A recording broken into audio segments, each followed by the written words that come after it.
Shinobi, चाहे तुम इनको जमीन में गाड़ आसमान में फेंक दो या इनसे चांद पे लड़वा लो, ये इतनी आसानी से मरेंगे नहीं। चाहे तुम इनको सारे टेल बीच से लड़वा लो या फिर पूरी दुनिया से।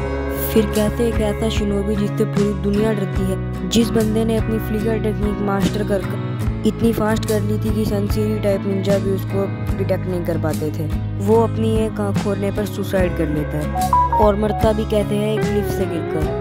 इवन नारुतो की 4th डेटा बुक में भी लिखा है कि शिशुई फेक हिज ओन डेथ। तो फिर क्या सच है, शिशुई सच में मर चुका है या फिर वो अभी भी जिंदा है? तो homies, welcome back to the channel. बिना टाइम बर्बाद करे इस वीडियो को शुरू करते हैं।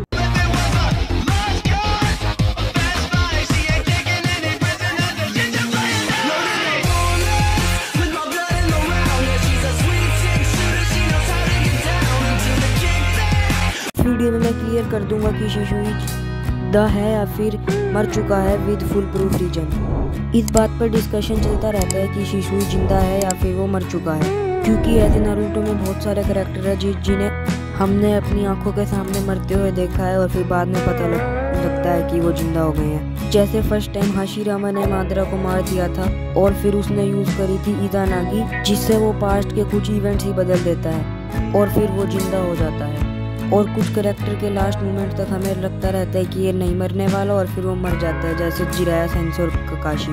पेन से फाइट करते हुए ककाशी मर जाता है, कुछ याद करो। फिर नारुतो पेन पर टोकनो जुत्सु इस्तेमाल करता है, फिर वो पूरे विलेज को रिवाइव कर देता है। तो ऐसे इवेंट हमने बहुत देखे हैं नारुतो के अंदर। और तुम खुद सोचो, शिज़ुई अपनी एक आई खो देने पर अपनी दूसरी आई इताची को देके मर जाएगा? ये सुन के मैं तो नहीं मान सकता कि सच है ये, पर एग्जैक्टली हमने यही चीज़ एनीमे और मांगा दोनों के अंदर देखी है कि डांजो शिशुई की एक आई ले लेता है। शिशुई को ऑर्डर था कि डांजो उसकी दूसरी आई भी लेने आएगा, वो अपनी सेकंड आई इताची को दे देता है और सुसाइड कर लेता है। और ऐसे इताची अपनी मांगी को शारिंगान अवेकन कर लेता है, जो है अमातेरासु और सुक्यो। ये सब हमने एनीमे और मांगा के अंदर देखा है। और जब राइटर को कुछ अलग से इंफॉर्मेशन ऐड करनी होती है तो वो ऐड करते हैं उसको डेटा बुक के अंदर या फिर लाइट नोवेल्स के अंदर। डेटा बुक एक ऐसी बुक होती है जिसके अंदर बहुत सारे कैरेक्टर्स की एडिशनल इन्फॉर्मेशन होती है, जैसे कि उनकी वेट, हाइट, ब्लड टाइप और उन्होंने कैसे कैसे मिशन करे, A class, B class, S class, और वो मरे थे तो उनकी डेथ कैसे हुई थी, उसके बारे में काफ़ी इन्फॉर्मेशन होती है एडिशनल। और लाइट नोवेल के अंदर कुछ ऐसी स्टोरी होती है जो एनीमे और मांगा के अंदर कवर नहीं करी होती। समटाइम देयर कैनन, मतलब वो स्टोरी के पार्ट है, and sometime they're non canon, इसका मतलब वो स्टोरी के पार्ट नहीं है। और नारुतो की सारी डेटा बुक कैनन है और 90% नाइट नोवेल भी कैनन है। लाइट नोवेल यूजुअली किसी कैरेक्टर या फिर ग्रुप के ऊपर होती, जैसे नारुतो के अंदर काफ़ी सारी लाइट नोवेल है, जैसे नारुतो ककाशी, सासुके, जिराया सेंसेई और हमारा फेवरेट विलन ऑर्गेनाइजेशन अकात्सुकी, उनकी भी लाइट नोवेल है। एनीमे या मांगा के अंदर शिशुई कैसे मरा था? डांजो ने उसके लिए एक ट्रैप बिछाया, उसकी एक आई ले ली, दूसरी वो ले नहीं पाया, और ये सब उसने इताची को बताया और उसको अपनी सेकंड आई दी और सुसाइड कर ली। सबसे पहले डांजो को शिशुई की आई क्यों चाहिए? क्योंकि शिशुई के पास जो आई थी वो थी बहुत स्पेशल, जिसकी पावर थी कोटोमात्सुगान। इताची ने खुद बोली है ये बात कि वो हाईएस्ट गेंजुत्सु है, मतलब सबसे स्ट्रॉन्गेस्ट जुत्सु जो एग्जिस्ट करता है नारुतो के अंदर, वो है कोटोमात्सुगामी। वैसे उसके ऊपर भी एक है नारुतो का टोकनो जुत्सु। कोटोमात्सुगामी इतना स्ट्रॉन्गेस्ट जुत्सु कि वो जिसको मारा है उसको पता भी नहीं चले, इनफैक्ट किसी को भी पता नहीं चलेगा। इसको ब्रेक करना नेक्स्ट टू इम्पॉसिबल। अब एक आई लूज करने पर मर जाना, नहीं ये इम्पॉसिबल है, ना ही ये कोई सेंस बना रही है। पर नारुतो की 4th डेटा बुक के अंदर शिशुई का जो पैराग्राफ है उसके अंदर कुछ लिखा हुआ है। उसमें लिखा हुआ है कि by failing he suicide and decomposing of his body he made his best friend Mangekyo Sharingan. Best friend वही इताची है। बस लाइन पढ़ो, by failing his suicide. Failing का मतलब होता है गिव अप फॉल्स अपीयरेंस, मतलब शिशुई ने जो अपनी सुसाइड दिखाई थी इताची को वो झूठी थी। अब तुम्हें ये सुनकर लग रहा होगा कि शिशुई जिंदा है, कहीं ना कहीं तो है, पर कुछ इन्फॉर्मेशन है जो मिसिंग हो रही है इन सबके बीच में। और तुम्हें याद होगा तो कुछ टाइम पहले बरूटो की ओपनिंग में एक सस्पिशियस सा विलन आया था, उसे देखते ही लोग बोलने लगे कि भाई शिशुई आ चुका है। लोगों ने इसलिए ऐसा बोला क्योंकि उस विलन की मूवमेंट बहुत फास्ट थी शिशुई की तरह, और वो विलन सबके अटैक्स रीच कर पा रहा था शिशुई की तरह, जैसे उसके पास कोई शारिंगान हो, पर साफ साफ उसके क्लॉज विजिबल हैं। तो या तो वो कोई कोड होगा या फिर वो उराशिकी होगा। तुम्हें पता होगा कि शिशुई का एक फीलिंग करने वाला अटैक, जिसमें वो इतनी हाई स्पीड मेंटेन करता है कि लोगों को लगता है कि वो शैडो क्लोन यूज़ कर रहा है, पर एक्चुअली में वो इतना फास्ट जा रहा है कि लोगों को उसकी मल्टीपल इमेजेस दिख रही हैं। इतना फास्ट बंदा अपनी आँख कैसे खो सकता है? जैसे मैंने बोला कि कुछ इन्फॉर्मेशन मिसिंग है, और ये इन्फॉर्मेशन फिल करने आती है हमारी इताची की लाइट नोवेल, जिसके अंदर बहुत कुछ भरा हुआ है इताची की लाइफ के बारे में, तो हद से ज़्यादा। और जो इन्फॉर्मेशन हमें चाहिए वो इन्फॉर्मेशन इसमें है। देखो, एक मिशन के दौरान शिशुई अपना कॉन्ग्रेट लूज कर देता है, जिसके कारण वो अपनी मांगेक्यू शारिंगान एक्टिवेट कर लेता है। उसने अपनी एमएस अनलॉक कर ली है, और उसकी एमएस की क्या पावर है वो डांजो को पता लग जाता है। उसको कैसे पता लगा? क्योंकि वो डांजो है, उसको सब कुछ पता है। बताऊंगा आगे उससे कैसे पता लगा। और कुछ समय बाद उचिहा डिस्क्रिमिनेशन के अगेंस्ट एक रिवॉल्ट स्टार्ट करते हैं, मतलब कोनोहा के अगेंस्ट।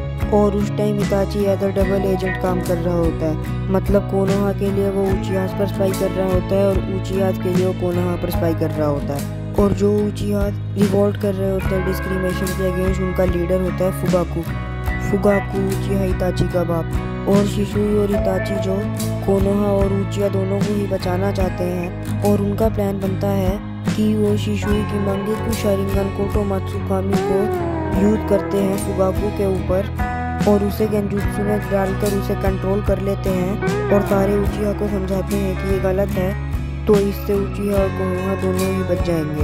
ये एक बेसिक प्लान था शिशुई और इताची का।